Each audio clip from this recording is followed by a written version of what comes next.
పరిమళము నీదేనా నాలో పరవశము నిజమేనా బొండు మల్లి పువ్వు కన్నా తేలికగు నీ సోకు రెండు కళ్ళు మూసుకున్నా లాగు మరి నీ వైపు సొగసును చూసి పాడగాయలా కనులకు మాట రాదుగా అలా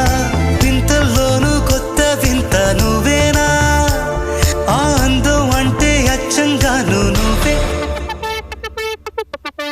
ఏ చిలిపి కళ్ళలోన కలవో ఏ చిగు